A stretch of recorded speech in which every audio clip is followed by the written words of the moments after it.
Hello everyone, this is me Bholanath Ganguly. আশা করছি সকলে ভালো আছো, সুস্থ আছো। আর ভিডিওর মধ্যে দেখতেই পাচ্ছ আমি আর্মসকে ফ্লেক্স করে দেখাচ্ছি।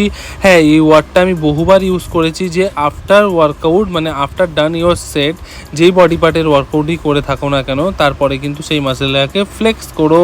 ফ্লেক্স কেন করতে বলি? তোমার মাইন্ড মাসেল কানেকশনটা বিল্ড হবে, আর তোমার মাসেল মেমোরিও ক্রিয়েট হবে, মাসেলের ডেফিনেশন আসবে।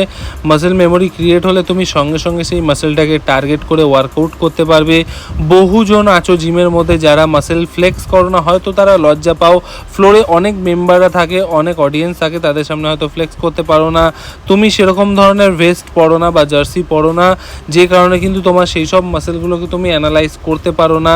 তাই জিমে এমন ধরনের জার্সি পরো যাতে তুমি যেই মাসেলটাকে ট্রেন করছো সেই মাসেলটাকে তুমি দেখতে পারো। আয়নার সামনে গিয়ে ফ্লেক্স করো, লজ্জা পাওয়ার দরকার নেই। আজ তোমার হয়নি, কাল তোমার নিশ্চয়ই হবে। বাট তুমি যখন নিজের মাসেলকে দেখে ট্রেন করবে, তখন তোমার উইক পয়েন্টগুলো কিন্তু তুমি ধরতে পারবে, এবং সেই উইক পয়েন্টগুলো ধরে যদি তুমি ওয়ার্কআউটগুলো করো, তাহলে কিন্তু তোমার যে খামতিগুলো রয়ে গেছে সেগুলো মিটে যাবে এবং তোমারও কিন্তু প্রোগ্রেস হবে।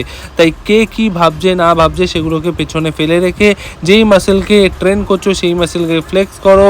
ওয়েস্ট সেরম ধরনের পড়ো যাতে তুমি তোমার মাসেলগুলোকে আয়নার সামনে গিয়ে অ্যানালাইজ করতে পারো বা দেখতে পারো।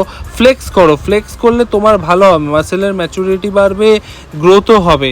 ফ্লেক্স করতে আমি এমনি বলি না, আমি বলি নয়, যে কোনো বডি বিল্ডার বা যে কোনো অ্যাথলিটদের যদি তুমি ফলো করে থাকো, দেখবে তারা প্রত্যেক দিন ওয়ার্কআউটের পরে পরে একটা নির্দিষ্ট টাইম ফিক্স রাখে, সেই সব মাসেলকে ফ্লেক্স করে বা পোজিং করে। এগুলো করলে কিন্তু মাসেলের ডেফিনেশনই নয়, তোমার কিন্তু ফ্যাট লসেও হেল্প হয়। কেননা তুমি যখন ফ্লেক্স করো তোমার কিন্তু খুব ক্যালোরি বার্ন হবে বা ইউটিলাইজ হবে, শরীরের যে ফ্যাটগুলো রয়েছে সেগুলো কিন্তু ইউটিলাইজ হবে, এনার্জিতে কনভার্ট হয়ে। তাই এটার কিন্তু অনেকটাই বেনিফিট রয়েছে পোজিং করাতে।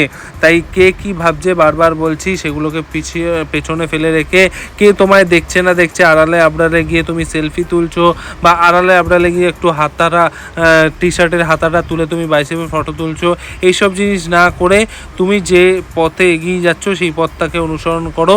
কাউকে কিছু বলার দরকার নেই, কারোর সঙ্গে কিছু করার দরকার নেই। যখন ওয়ার্কআউট করছো নিঃশ্বাস সাথে করো, আইসোলেশনভাবে করো, মানে বডিকে জার্ক না করে, বডিকে ওভারলোডেড না করে, যতটুকু তোমার ক্যাপাসিটি সেইটুকু তুমি ওয়েট ক্যারি করে তোমার মাসেলকে ট্রেন করো। ইগো লিফটিং করো না, ডায়েট ঠিকঠাক করো, তাহলে দেখবে তুমি তোমার পথে সফল হয়েছো। চলো আজকের জন্য এটুকু, দেখো।